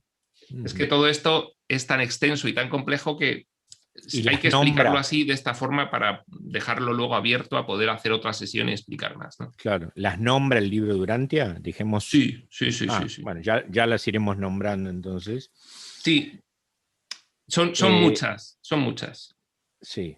Entonces, yo tengo entendido, por lo poco que sé del libro Durantia, que ha tenido que hacer como donaciones Nevadom, ¿no? En su trabajo de donaciones me refiero, por ejemplo, a encarnar como Jesús de Nazaret. Les dice auto-otorgamiento, sí. Auto-otorgamientos. Se ha donado. Bueno, por eso donaciones, digamos, Sí. que, Se ha otorgado. claro, Sí, que serían como, no sé si llamarlo exámenes, pero sí. algo como para tener el título, digamos, de alguna Sí, manera, ¿no? Ujú. sí, mira, es muy sencillo. Y se entiende perfectamente y tiene toda la lógica. Un hijo creador paradisíaco es un personaje creado casi perfecto por su elevada dignidad. Procede directamente de una asociación creadora entre el Padre Universal y el Hijo Eterno. Surgen 1 millón de hijos creadores. Son perfectos, pero también están dentro de el gran designio de el yo soy, de que se sometan a la experiencia de la evolución, aunque desde un propósito diferente de las criaturas involucionadas, pero también tiene que evolucionar. Entonces, cuando se le encarga generar el universo local, su espacio donde va a desarrollar su alta misión de ayuda, pues entonces él actúa por ahora, por ser un recién licenciado, actúa como vicerregente del Padre Universal. Ajá. Entonces, tiene potestad, pero las últimas decisiones siempre las tiene que consultar arriba, ¿de acuerdo? Mm. Y una vez que genera su universo, para coger la experiencia, para obtener la experiencia, para adquirirla, él tiene que pasar por la vida como un personaje de los que él mismo crea, tanto del propósito de evolución como del propósito de evolución, tiene que pasar por 7 vidas en 7 personajes inferiores a él para poder entender perfectamente la experiencia de todas esas criaturas. Entonces, pues mira, para entender los 7 autootorgamientos, te diré que el hijo creador paradisíaco y su compañera, el espíritu materno, ambos del universo local, generan toda una serie de personalidades inferiores para desarrollar el plan en ese escenario. Pues van creando seres que se llaman, pues por ejemplo, la brillante estrella matutina, que sería el que conocemos aquí como Gabriel, crean a la orden de los hijos Melquisedec, crean a la orden de los hijos Borondadec, crean a la orden de los hijos Lanonandec, crean a la orden de los hijos portadores de vida, y luego, a partir de ahí, ya se va bajando a nivel de constelación, a nivel de sistema, a nivel de planeta, y se generan otros seres que se van acercando ya a la criatura evolucionaria, a la criatura de involución que tiene que evolucionar. Entonces, todo eso es una estructura piramidal y él lo que necesita es encarnarse en diferentes niveles de sus propias creaciones de esa estructura piramidal hasta hacer una séptima y última encarnación en una criatura involucionaria.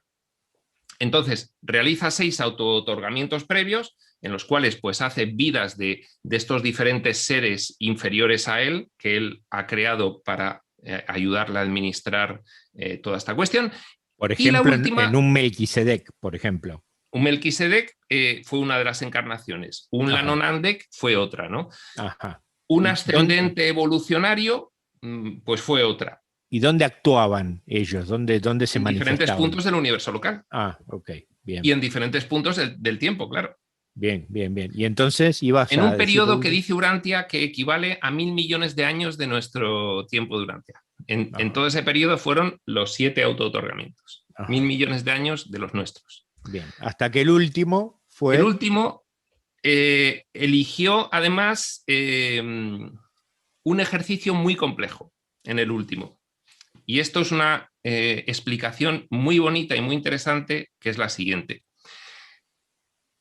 En todas las revelaciones se nos ha dicho de una forma más o menos expresa, de una forma más o menos intensa y detallada, que nuestro planeta Urantia es un planeta especial. Nuestro planeta Tierra, Urantia llamado desde la revelación de Urantia, pero es que nos lo dicen en todo el resto de textos.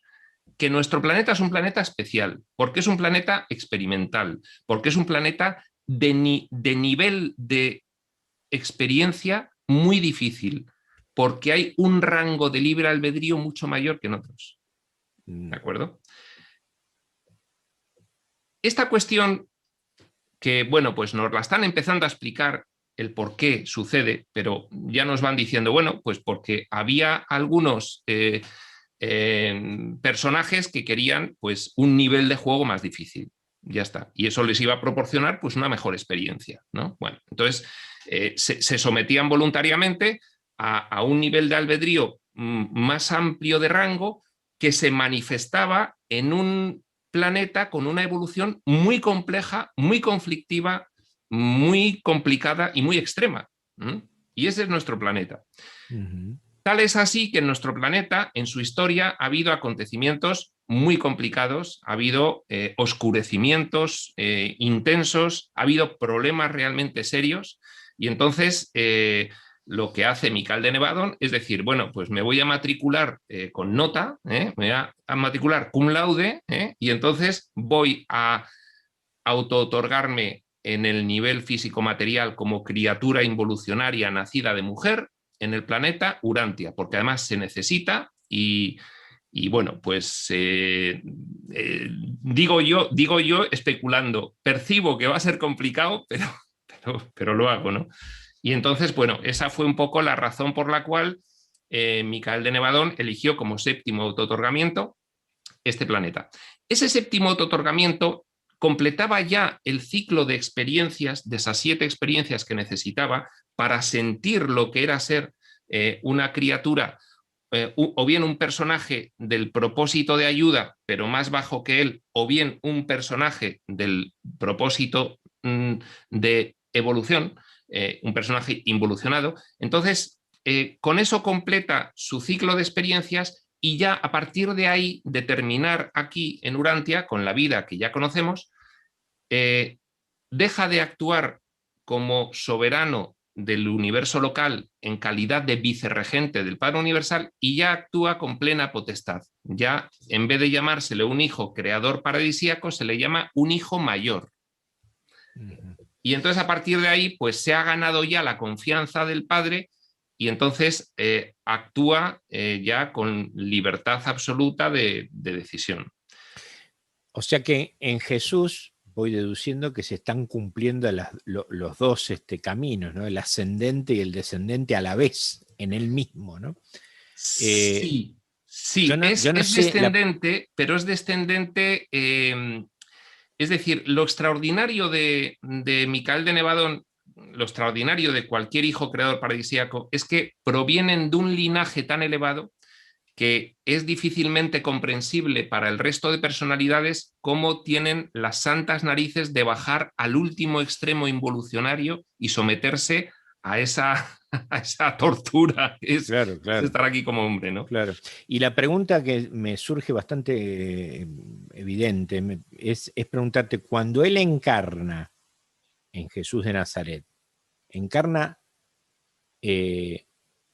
lo totalmente crístico completo, porque digamos, yo no sé si el cuerpo biológico lo soportaría, ¿no? La encarnación totalmente No, de él, ¿O es un fragmento igual que como encarnan los otros? No, este es un misterio, dice el libro de Durantia, este es un misterio, pero vamos a darle alguna vuelta para comprenderlo. Tú imagínate un fragmento, un personaje del propósito de involución. Está muy involucionado. Pues imagínate ahora mismo en el mundo, pues cualquier persona que es un asesino, que es un violador, muy involucionado, ¿no? Y entonces bueno, pues muere y su nivel superior dimensional, el astral, pues sale del cuerpo físico y va al nivel colindante superior a planificar otra vida. Planifica otra vida y baja a vivirla. Y baja a vivirla con el mismo nivel de conciencia y de aprendizaje y de evolución espiritual con el que murió. Sigue siendo un cafre de máximo nivel, ¿no? Vale. Entonces, a partir de ahí, pues según va creciendo, pues va sintiendo unos impulsos porque obedecen a una mentalidad pues completamente oscurecida, extrema, involucionada. Entonces empieza a tener unos impulsos pues de hacer el mal, y va haciendo el mal. Vale. ¿Qué ocurre si en vez de esa encarnación se produce la encarnación de un ser que no está involucionado? Pues si no está involucionado, simplemente cuando se encarna, aquí se llega con la mente consciente en tabula rasa, y entonces, bueno, pues Jesús nace y empieza a vivir como un niño normal. Lo que pasa es que como no está involucionado, no tiene impulsos de hacer el mal de ningún tipo. Uh-huh. Pero llega un momento en el que, debido precisamente a no estar involucionado, pues él se da cuenta de quién es, descubre quién es mucho antes de lo que lo descubriría cualquier fragmento involucionado. Un fragmento involucionado igual tarda miles de vidas en descubrir quién es. Y Jesús, a los 11 años de una sola vida, ya sabía quién era. Uh-huh. Lo que no quita que no tuviese las dificultades de una vida material y no tuviese las tentaciones, no tuviese todo. Solo que, bueno, pues partía con una mente que en los niveles subconscientes no estaba involucionada. Entonces, bueno, pues con 11 años se da cuenta de quién es, de la misión que tiene, y a partir de ahí pues ya enfoca su vida al cumplimiento de su misión. Bien, ¿y qué nos cuenta el libro de Durantia, específicamente de la vida de Jesús? Pues el libro de Durantia nos da un relato de la vida de Jesús que se obtiene de unos personajes del propósito de ayuda que son los que más cercanos están a nosotros en este momento. Están entre nosotros y los ángeles. Los ángeles sería digamos, bueno, pues el siguiente nivel que tendríamos nosotros que llegar a alcanzar, ¿no? Bueno, pues estos están en ese intermedio. Por eso les llama el libro de Durantia seres intermedios. Los seres intermedios son seres, lógicamente, no encarnados físico-materialmente, que están en nivel de ayuda en cada uno de los planetas. Pues en este planeta hay una serie de seres intermedios que están pues muy pendientes. Aquí se les puede llamar de muchas formas, pero bueno, todos son terminologías que nos damos para nosotros en nuestra limitación poder entender la cuestión, pero son sencillamente, bueno, pues todos seres que nos ayudan. Entonces, estos seres intermedios, cuando Jesús está realizando su vida, ellos están cerca. Están asignados a estar pues alrededor de lo que es el personaje físico-material de Jesús, y entonces lo ven todo.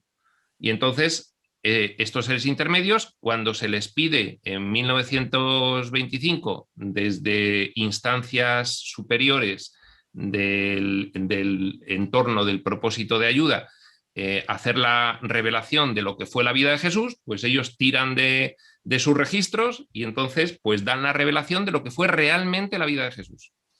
Entonces, la vida de Jesús del libro de Durantia tiene muchísimo mayor nivel de detalle que los evangelios, pero muchísimo. Es decir, multiplicado por 20 el nivel de detalle que dan los evangelios de la vida de Jesús. Entre otras cosas, los evangelios dicen muy poco del periodo previo a la vida pública, y sin embargo, pues el libro de Durantia te describe perfectamente toda la vida de Jesús desde que nace, cada año hasta que comienza la vida pública. Te das cuenta al leer la vida de Jesús del libro de Durantia que los evangelios no están desencaminados, tienen distorsiones, tienen omisiones, tienen adiciones interesadas, pero en núcleo están diciendo la realidad de lo que fue la vida de Jesús. Luego, pues hay algunas cuestiones, por ejemplo, oye, pues que Jesús no tuvo hermanos. Bueno, pues mira, el Evangelio de San Lucas, pues te habla de los hermanos de Jesús. Y luego la Iglesia ha interpretado que se refiere a todos nosotros, se refería a sus discípulos, no a hermanos carnales. Bueno, pues el libro de Durantia te cuenta con toda naturalidad cómo eran José y María, cómo eran cada uno, sus descripciones psicológicas, todo, y que eran una familia normal que tuvo pues 9 hijos, el primero de los cuales pues fue Jesús, ¿no? Entonces es de una coherencia, es de una profundidad, es de una consistencia tan enorme la vida de Jesús del libro de Durantia que además es muy accesible para cualquiera, es decir, el libro de Durantia es muy complejo, sin embargo la vida de Jesús es muy asequible, esa parte está expresamente dada para cualquiera, y leerla tiene un interés extraordinario, extraordinario. Bien, ¿y qué detalles así que te han llamado la atención, aparte de que hable de la niñez, o si querés contar algo de lo que habló de la niñez, de lo que habla de la niñez, por ejemplo, para empezar?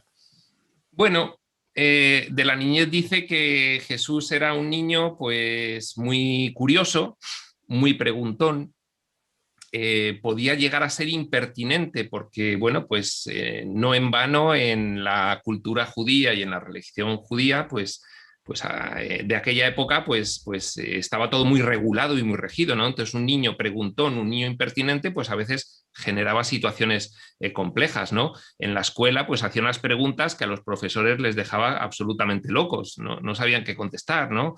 Y en fin, pues luego dice que jugando con los niños, pues que Jesús nunca se metía en una pelea, es decir, y que cuando se metían con él, pues a veces incluso en vez de pelear, pues rehuía y actuaba de esa forma, pero era una persona pues con un tremendo carisma, con lo cual pues tenía amigos que le defendían, pero él nunca se defendía. Pues te va contando cómo pues llega un momento en el que sus padres están empezando a preocuparse un poco, porque los padres ya sabían, porque había habido una revelación de que iban a tener un hijo muy especial, pero no les habían dicho nada más. Entonces, cuando llega Jesús, pues digamos que todo el pueblo judío estaba esperando un Mesías libertador, guerrero, que liberase a los judíos de Roma y del yugo opresor extranjero y tal, y no estaban esperando un Mesías espiritual, ¿no? Entonces, cuando los padres, cuando María y José, pues les dicen, oye, vais a tener un hijo que va a ser el Mesías, pues ellos dicen, bueno, pues qué bien, vamos a tener al libertador. Y cuando empiezan a ver que Jesús no va por ahí, pues empiezan a contrariarse ellos internamente, más María que José, ¿no? Claro, o sea que María creía en realidad que era el salvador del pueblo, en realidad este salvador que, digamos, que lo esperaban como arriba de un caballo con una espada, matando romanos, digamos, ¿no? Con poderes divinos, pero utilizándolos pues para librarse de... Entonces, claro, cuando María se va dando cuenta de que Jesús no va por ahí, pues María se contraría. José se contraría, pero José era más profundo, era tenía más alcance intelectual, y entonces, bueno, pues José lo va entendiendo, y lo que ocurre es que llega un momento en que en la vida de Jesús, pues con 13 años o 14 años, pues José se muere. José tiene un accidente, y porque José era carpintero, pero era también contratista de construcción, ¿no? Bueno, pues hacía un poco de todo, y en una obra pues se muere. Entonces Jesús, ahí hay un hecho muy llamativo, que es el siguiente. Jesús ya en los 13 años tenía plena conciencia de su naturaleza y origen y de la misión que tenía que realizar, y estaba deseoso de poder dejar de ser él el primogénito, el que más ayudaba a su padre en la carpintería y con todas estas cosas. Deseaba que su hermano siguiente pudiese asumir ese papel de hijo mayor para él poder ya empezar su misión, y entonces resulta que se muere José, y Jesús pues tiene el gran dilema de que tiene que ser el cabeza de familia. Y entonces fíjate tú, entre la misión importantísima que tiene que realizar y que no puede realizarla porque tiene que quedarse a ser el padre de familia. Bueno, pues es una decisión muy bonita, preciosa, que es una decisión divina, que es primero tengo que cumplir con mi familia y cuando mi familia, mis hermanos ya se hayan podido hacer cargo de la familia, pues yo ya haré mi misión. Y si tengo que retardarlo los años que sean, pues lo retardo, ¿no? Y entonces, bueno, pues esa es una cuestión muy llamativa que ahí ya se empezaba a manifestar pues lo que es un Dios en hecho hombre, ¿no? Claro, claro, claro. Sí, sí, sí. Bueno, con respecto a la planeación de las cosas, ¿eso estaría planeado por él mismo que pasara? Como A condicionante, ver, digamos. sí, esto de la planificación que tiene que ver con la predestinación es un tema muy interesante que conviene aclarar. El libre albedrío es una ley universal que funciona en todos los niveles. Funciona en la realidad originaria y funciona en todos los niveles de las experiencias de la subrealidad ficticia. Funciona siempre. El libre albedrío implica que ni Dios conoce lo que va a ocurrir. Dios conoce todas las potencialidades y las líneas temporales de todas las posibilidades de lo que puede ocurrir. Pero el libre albedrío es una ley que él, el Padre, elige y se autolimita a sí mismo con ella, por propia voluntad, porque se deriva del paradigma del amor infinito. Tú no puedes crear con amor infinito sin conceder libertad absoluta a lo creado. Claro. ¿De acuerdo? Entonces, el libre albedrío rige de tal forma que no existe la predestinación. Se hace una planificación desde otros niveles, porque en cada uno de los niveles del espacio-tiempo también hay fases planificatorias, aparte del nivel absoluto de planificación, que es la realidad originaria. En esta realidad subderivada, en cada nivel, pues ya sabemos que nosotros aquí morimos, subimos al nivel superior, al astral, y planificamos otra vida porque queremos pues, seguir con los aprendizajes. Y desde ahí hacemos una planificación. La planificación es lo que ocurre si tú no haces nada por modificarlo. Es decir, si tú no evolucionas y te das cuenta de que depende de ti tu realidad, de que eres un ser creativo y de lo que determines se va a ir manifestando en tu experiencia vital, si no, tú no te das cuenta, lo planificado ocurre. Pero eso no quiere decir que tú en cualquier momento puedas modificar cualquiera de las cuestiones planificadas. Otra cosa es que no sea frecuente que tú llegues a alcanzar un nivel de conciencia tal que puedas planificar algunas cuestiones que se consideran estructurales. Pues, por ejemplo, tú estás viviendo una vida física.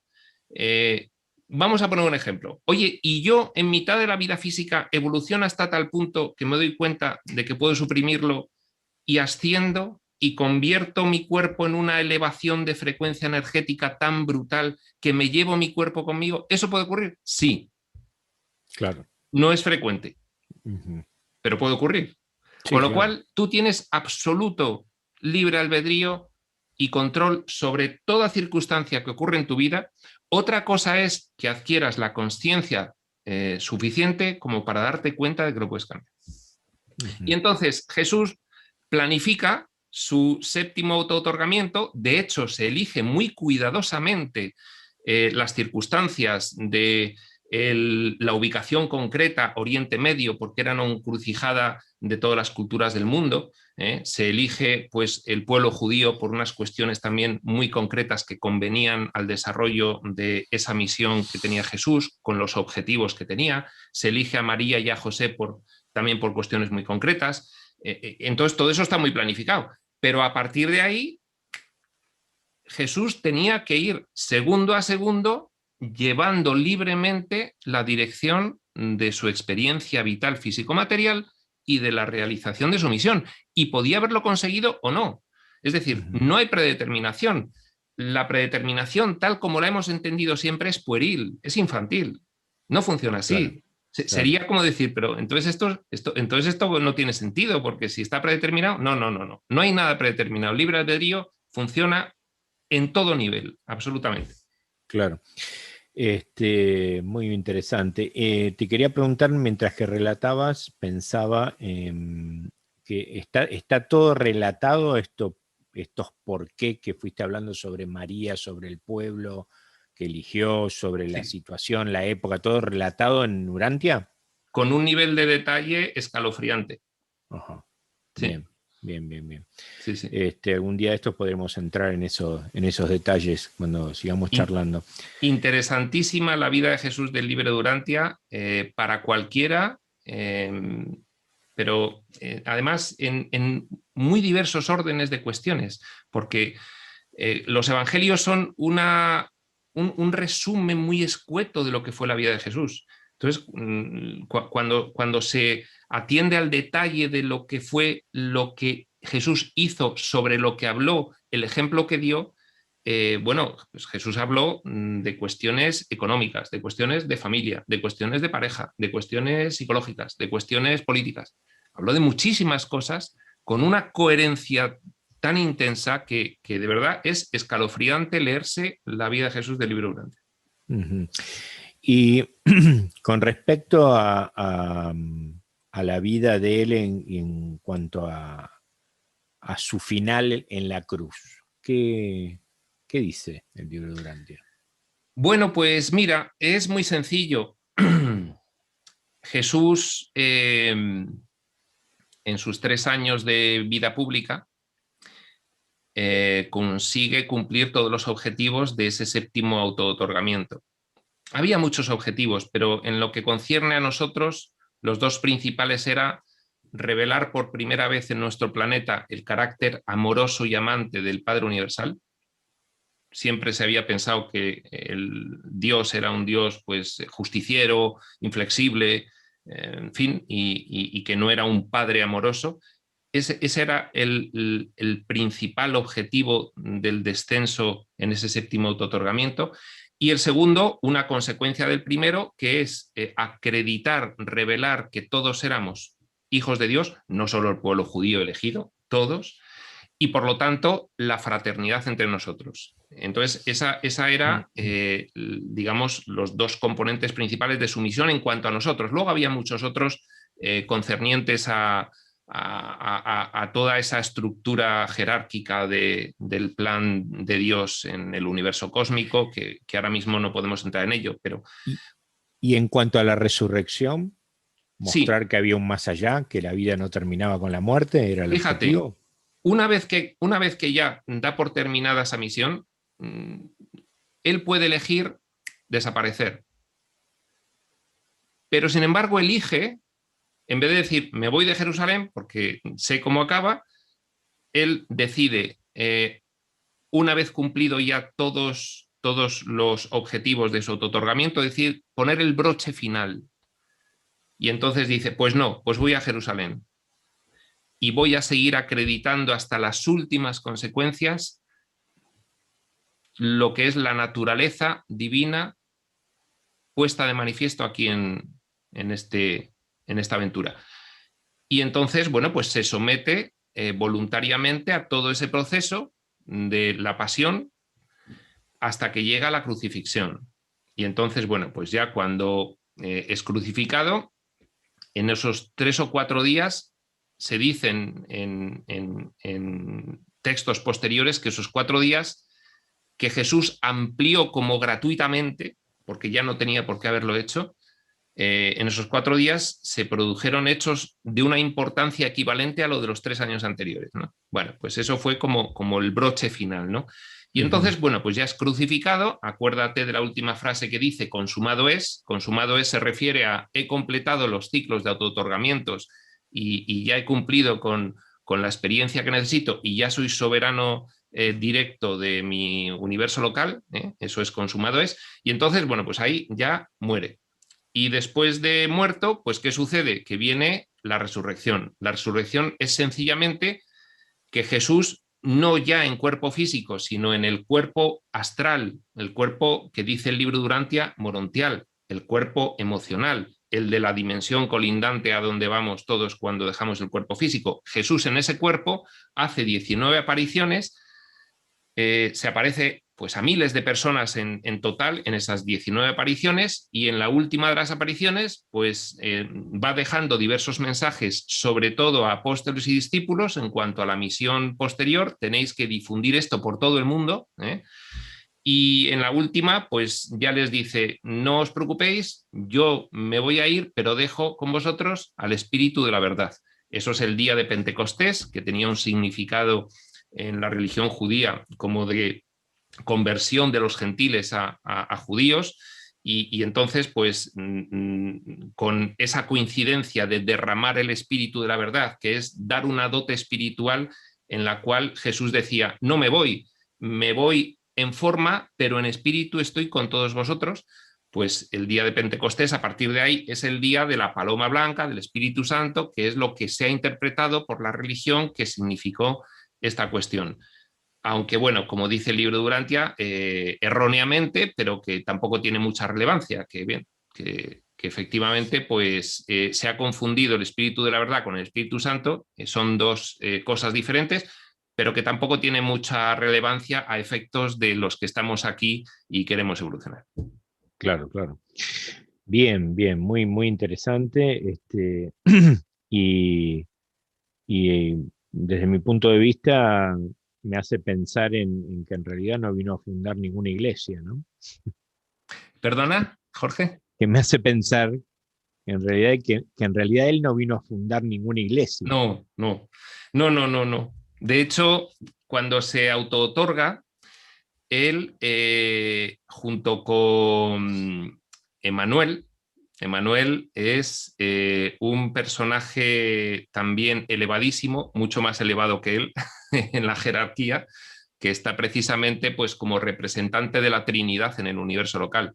Se le llama el Unión de los Días. Bueno, pues Emmanuel y él hablan sobre las características del auto-otorgamiento, y una de las cuestiones importantísimas era: no puedes tener hijos, no puedes escribir nada que perdure, y debes evitar en todo caso que se haga una religión sobre ti.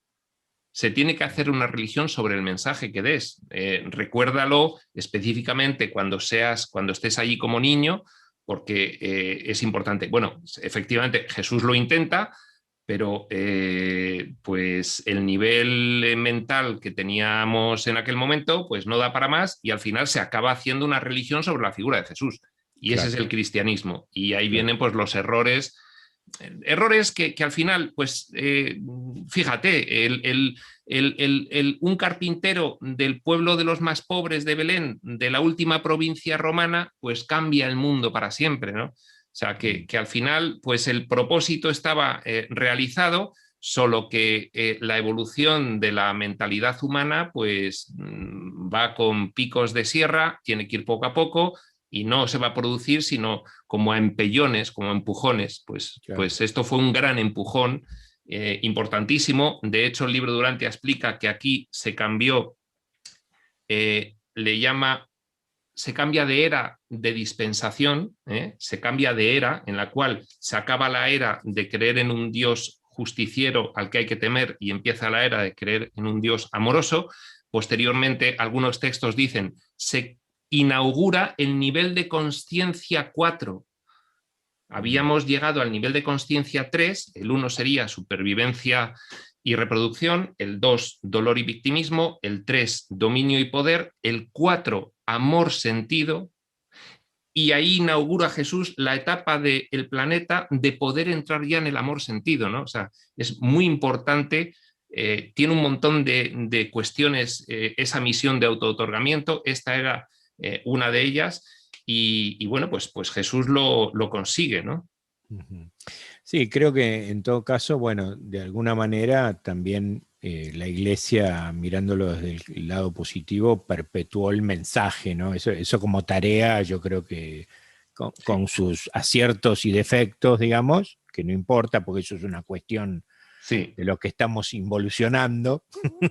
Es que lo este, raro es que hubiese salido de otra forma, Jorge. Claro, claro, pero bueno, pero por lo menos lo importante es eso, ¿no? De que Sí. perpetúa en el tiempo el mensaje.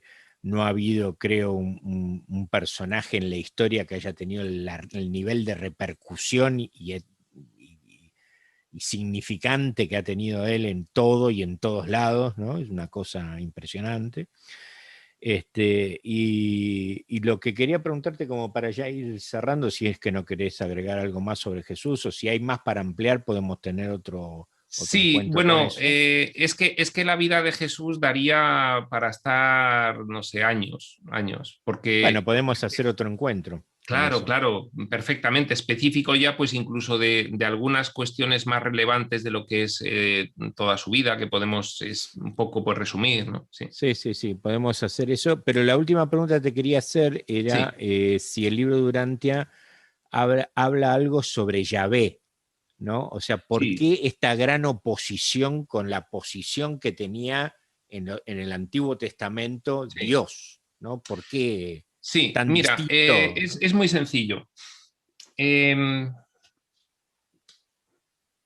las últimas décadas tenemos pues una insistencia importante de los reveladores de hacernos entender que eh, la realidad originaria es mente, es pensamiento. Y aquí se manifiesta como energía, Ajá. en muy diversas frecuencias vibratorias, ¿de acuerdo? Entonces, todo lo que observamos es energía. Toda la materia es energía, con una frecuencia vibratoria densa, pero todo es energía. Con lo cual, el nivel de conciencia de la humanidad tiene un nivel de energía, un nivel de frecuencia vibratoria de esa energía de los pensamientos, ¿de acuerdo? Un determinado nivel. Bueno, pues cuando Jesús acaba, eleva el nivel de frecuencia vibratoria de la energía del pensamiento manifestada en este punto de su subescenario. Lo eleva, ¿de acuerdo? Entonces, de esa forma se puede comprender perfectamente la cuestión de cómo la divinización de la mentalidad,